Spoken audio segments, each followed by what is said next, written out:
So welcome back students to my video. और students, आज के इस वीडियो में हम जो चैप्टर लाइफ प्रोसेसेस चैप्टर वो जो पढ़ रहे थे, हम लोग इसका सेकंड पार्ट लेके आए हैं, जिसमें हम लोग पढ़ेंगे holozoic nutrition in human beings. मतलब कि देखिए, हम लोगों के बॉडी के अंदर तो होलोजोइक न्यूट्रिशन होता ही है। अब आप कहेंगे कैसे, हम कैसे मान लें? ओके, सो हम इंजेक्शन करते हैं कि नहीं करते? खाना निगलते हैं, ओके, स्वेलो करते हैं, खाते हैं, चबाते हैं, उस हमारे खाने का डाइजेशन होता है कि नहीं होता है? बताइए। हमारे खाने का डाइजेशन भी होता है। हम उस खाने से निकली एनर्जी को एब्जॉर्ब करते हैं, उसके न्यूट्रिएंट्स को एब्जॉर्ब करते हैं, एब्जॉर्प्शन भी हमारे अंदर होता है, एसिमिलेशन होता है, उसे एनर्जी आती है, इजेशन करते हैं, इजेशन भी हम लोग करते हैं। तो क्या हम लोग होलोजोइक न्यूट्रिशन के अंदर आते हैं कि नहीं? क्योंकि ये सब चीजें हम लोग, ये पांचों चीजें हम लोग फॉलो करते हैं कि नहीं? हम लोग ये फॉलो करते हैं, that's why we are in the holozoic nutrition. तो इसके पहले हम लोगों ने होलोजोइक न्यूट्रिशन पढ़ा है, सैप्रोफिटिक न्यूट्रिशन पढ़ा है एंड सिम्बायोटिक पढ़ा है। इन तीनों न्यूट्रिशन के बारे में हम लोगों ने पढ़ा है। और एक और न्यूट्रिशन होता है पैरासिटिक, के बारे में हमने पढ़ा था। सिम्बायोटिक के बारे में, हाँ, सिम्बायोटिक के बारे में हम लोगों ने नहीं पढ़ा था। सो सिम्बायोटिक रिलेशनशिप एक टाइप का होता है, जैसे कि आप लिचन और एल्गी का देख लीजिए। इसमें क्या होता है, जो दो पार्टनर्स होते हैं मिलके अपना खाना, एक का काम होता है प्रोडक्शन देना और एक का काम होता है फूड बनाना। जैसे कि एल्गी जो होता है, एल्गी यहाँ पे मैं, जैसे कि algae plus lichen, algae plus lichen से क्या होता है, सिम्बायोटिक रिलेशनशिप बनता है, जिसमें एल्गी जो होता है खाना बनाने का काम करता है। जैसे कि उसके पास क्योंकि ग्रीन कलर का क्लोरोफिल होता है, दैट्स वाई वो सनलाइट लेके खाना बनाता है। और जो लिचन होता है वो प्रोडक्शन प्रोवाइड करता है। तो सिम्बायोटिक रिलेशनशिप ये हो गया। और पैरासिटिक न्यूट्रिशन क्या होता है, जो कि अपने दूसरे से अपना जो एक प्लांट होता है, जैसे कस्क्यूटा जो प्लांट होता है वो दूसरे अपने होस्ट ऑर्गेनिज्म पे उग जाता है, जिसकी वजह से वो उसका न्यूट्रिशन क्या करने लगता है, उससे खींचने लगता है। जिससे कई बार क्या होता है, जो प्लांट्स, जो होस्ट बॉडी होती है, होस्ट ऑर्गेनिज्म, वो मर भी जाता है और कई बार नहीं भी मरता है। सिम्बायोटिक हम लोगों ने समझ लिया, पैरासिटिक समझ लिया, होलोजोइक यहाँ पे हम लोगों ने समझ लिया, जो कि हम लोग ह्यूमन होते हैं, काऊ हो गया, एनिमल हो गया, ये सब हो गए। और एक बच रहा है saprophytic. Saprophytic mode of nutrition is the mode of nutrition जिसमें जो मशरूम हो गए, जैसे मशरूम हो गए, उसमें क्या होता है, जो ऑर्गेनिज्म होता है वो डेड और डिकेइंग ऑब्जेक्ट्स पे ग्रो होता है और उसी से अपना न्यूट्रिशन लेता है। इस टाइप के न्यूट्रिशन को हम लोग सैप्रोफिटिक न्यूट्रिशन कहते हैं। तो पिछले चैप्टर का हम लोगों ने क्या कर लिया, एक तरीके से रिविजन कर लिया है। अब यहाँ से अपना शुरू करते हैं, जो कि है न्यूट्रिशन इन अमीबा। अमीबा एक ऑर्गेनिज्म होता है, बहुत ही छोटा होता है, हमें अपने नेक्ड आई से नहीं देख सकते हैं। ये अपना न्यूट्रिशन कैसे करता है इसको समझते हैं। देखिए, समझ लीजिए, ये फूड है और ये अमीबा है। अमीबा किसी भी शेप का होता है, हम चाहे इसे इस टाइप का बना लें, कुछ इस टाइप का, जैसे भी शेप, कुछ कैसे भी बना दो, बट मेनली मैं ऐसे ही बनाता हूँ अमीबा को। बेसिकली बहुत सारे बुक्स में भी ऐसे ही बने रहते हैं। ये हम लोगों का अमीबा है और ये है फूड। तो ये क्या करता है, फूड के पास जाता है और फूड अपने ये जो बॉडी है, बॉडी को ऐसे ग्रो करके, ऐसे उससे, फॉर एग्जाम्पल यहाँ पे ऐसे फूड है, तो ये क्या करेगा, ऐसे बॉडी से कवर करेगा पूरा, और इसके जो इसका साइटोप्लाज्म के अंदर ये जो बॉडी है ये चली जाती है। आप जैसे कि यहाँ पे इस डायग्राम से समझ सकते हैं, ये फूड है, फूड अंदर गया और ये एक फूड वैक्यूल बन जाता है। यहाँ पे एक फूड वैक्यूल अपना बना लेता है, जिसके बाद ये अपना खाना बना के उसे बॉडी को जो वेस्ट मटेरियल होता है उसे निकाल देता है। यहाँ पे आप न्यूट्रिशन इन अमीबा का समझ गए। अब आते हैं न्यूट्रिशन इन पैरामीशियम। न्यूट्रिशन मतलब कि पैरामीशियम में कैसे न्यूट्रिशन होता है। यहाँ पे देखिए, पैरामीशियम तो ये हो गया हम लोगों का। यहाँ पे पैरामीशियम के पास जैसे हम लोगों के पैर होते हैं, वहां पे ये होता है इसका, इसे हम लोग कहते हैं सीलिया। जैसे हम लोगों के पैर होते हैं वैसे इनके सीलिया होते हैं। यहाँ पे फॉर एग्जाम्पल, यहाँ पे हम लोगों का फॉर एग्जाम्पल ये फूड है, ये हमारा फूड है। यहाँ पे क्या होगा, जो सीलिया होगा ये अपने छोटे छोटे बाल जैसे होते हैं, वो क्या करता है, ऐसे नीचे ऐसे धक्का दे के, ऐसे पुश कर करके यहाँ पे ओरल ग्रूव के अंदर आ जाता है। इसे पुश करते हैं और ये आ गया अपना ओरल ग्रूव के अंदर। ओरल ग्रूव के अंदर आ जाने के बाद ये क्या करता है, इससे पूरी अपनी पैरामीशियम जो होता है, ये हमारा जो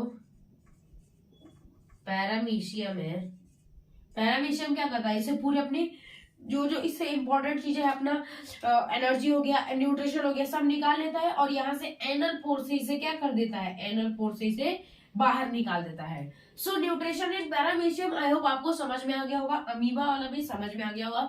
अब हम लोग न्यूट्रिशन इन ह्यूमन बींग्स समझते हैं कि वो ह्यूमन बींग्स में कैसे होता है, आइए समझते हैं। तो अब समझते हैं हम लोगों के अंदर जो कैसे डाइजेशन होता है, डाइजेशन की प्रोसेस को अब हम लोग समझते हैं। देखिए, जो ह्यूमन डाइजेस्टिव सिस्टम होता है वो दो भाग में डिवाइडेड होता है। पहला, जिसमें कि हम लोगों का एलिमेंट्री कैनल आ जाता है। एलिमेंट्री कैनल क्या आता है, हम लोगों का आता है जैसे माउथ हो गया, ईसोफेगस हो गया, स्टमक हो गया, और स्मॉल इंटेस्टाइन, लार्ज इंटेस्टाइन, ये रेक्टम और एनस, ये आ जाते हैं। और वही स्लेवरी ग्लैंड्स के अंदर वो ग्लैंड्स जो हम और देखिए एसोसिएटेड ग्लैंड, सेकंड पार्ट होता है एसोसिएटेड ग्लैंड्स। एसोसिएटेड ग्लैंड्स के अंदर वो ऐसे ग्लैंड्स आ जाते हैं जो हम लोगों के डाइजेशन में क्या करते हैं, हेल्प करते हैं। सो ह्यूमन डाइजेस्टिव सिस्टम को हम लोग दो पार्ट में डिवाइड कर सकते हैं। तो अब हम लोग समझते हैं एलिमेंट्री कैनल के बारे में कि एलिमेंट्री कैनल क्या होता है। हम लोगों के खाने का डाइजेशन का स्टार्ट कहाँ से होता है। बहुत लोगों को लगता है कि हम लोगों को खाने का डाइजेशन का स्टार्ट जो होता है वो होता है स्टमक से, बट ऐसा नहीं है। हम लोगों के खाने का जो डाइजेशन होता है वो स्टार्ट होता है माउथ से ही। माउथ से ही हम लोगों के खाने का डाइजेशन स्टार्ट हो जाता है। आइए समझते हैं। देखिए, माउथ में कौन कौन से डाइजेस्टिव ऑर्गन होते हैं। पहला होता है teeth, tongue and slavery glands. Okay, teeth हम लोगों के दांत, टंग, जीभ और स्लेवरी ग्लैंड हो गया। देखिए, टीथ का क्या वर्क होता है, chewing and crushing of food. हम लोग जो खाने को चबाते हैं और उसे तोड़ते हैं, तो कौन करता है, ये हम लोगों का होता है टिथ। टिथ जो हम लोगों का होता है वो खाने को च्युइंग करता है एंड उसे क्रश करता है, यानी कि उसे तोड़ता है। Okay, and now coming to tongue. Tongue का क्या काम होता है, खाने को जो हम लोग रोल करते हैं उसे टेस्ट करने का काम, उस पर टेस्ट बर्ड्स लगे रहते हैं, उसे टेस्टिंग का काम, और स्वेलो मतलब निगलने का काम ये कौन करता है, टंग करता है खाने को। अब आता है स्लेवरी ग्लैंड। इसमें स्लेवरी अमाइलस पाया जाता है जो हम लोगों के खाने के अंदर जो स्टार्च होता है, स्टार्च को माल्टोस में कन्वर्ट कर देता है। क्या करता है, स्टार्च जो हमारे खाने में होता है उसको चेंज कर देता है माल्टोस के अंदर। अब आ जाते हैं, अब हम लोगों का यहाँ पे खाने का काम हो गया। अब हम लोगों ने स्वेलो कर लिया, यानी कि अब आ गया हम लोगों के विंड पाइप के अंदर। सॉरी, इसे विंड पाइप नहीं, फूड पाइप कहते हैं। विंड पाइप अलग होती है। फूड पाइप यानी ईसोफेगस, इसे हम लोग ईसोफेगस कहते हैं। इसे हम लोग फूड पाइप भी कहते हैं और ईसोफेगस दोनों कहते हैं। नाउ ये क्या कहता है, peristaltic movement of food and pushes food toward stomach. यहाँ पे आपको सारी लाइनें तो समझ में आई, बट यहाँ पे ये पेरिस्टाल्टिक मूवमेंट क्या होता है। पेरिस्टाल्टिक मूवमेंट मतलब होता है हम लोग जो खाना खाते हैं, यानी कि फूड को क्या करता है, contract and relax, contract and relax. देखिए, जैसे ये हम लोगों का ये हो गया विंड पाइप, ये हम लोगों का विंड पाइप हो गया। ओके, सो ये क्या करता है, कभी कॉन्ट्रैक्ट करता है फिर रिलैक्स करता है, कॉन्ट्रैक्ट करता है रिलैक्स करता है। और ये हो गया हम लोगों का स्टमक। ओके, लाइक ये लग तो नहीं रहा स्टमक है, बट ये ऐसे कॉन्ट्रैक्ट होगा रिलैक्स होगा, कॉन्ट्रैक्ट होगा रिलैक्स होगा। सो पेरिस्टाल्टिक मूवमेंट मतलब होता है कॉन्ट्रैक्शन एंड रिलैक्शन। क्या, कॉन्ट्रैक्शन एंड रिलैक्शन।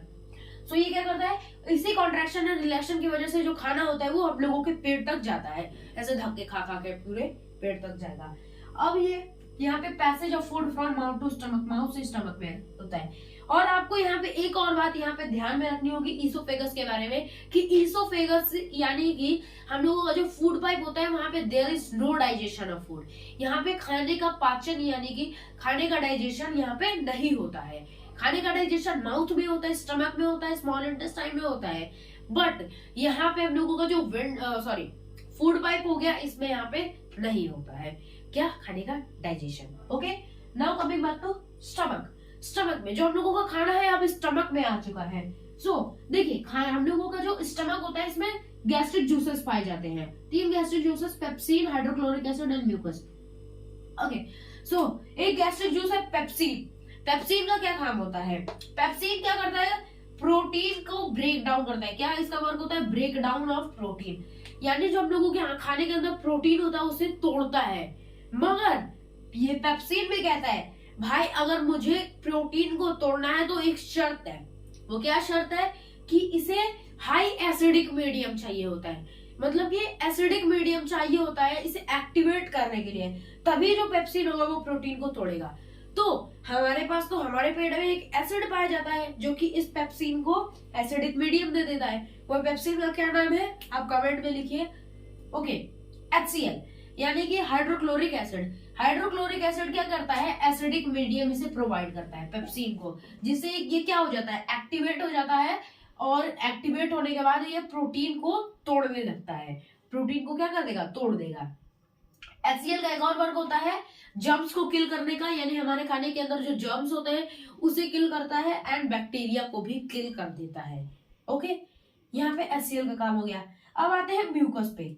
देखिए, आप जानते हैं कि HCl का जो pH वैल्यू होती है वो बहुत ही कम होती है, यानी कि बहुत ही ज्यादा हाई एसिडिक होता है, जिसमें आप अपनी उंगली अगर ऐसे डालोगे, ये HCl है, आप उंगली डालो और वापस बाहर निकालो, आपकी उंगली नहीं वापस आएगी। मतलब आप समझ सकते हैं कि ये इतना ज्यादा क्या है, इतना ज्यादा एसिडिक है, जिसके कारण क्या है, हम लोगों की जब उंगली डालेंगे और वापस निकालेंगे तो भाई उंगली ही नहीं रहेगी।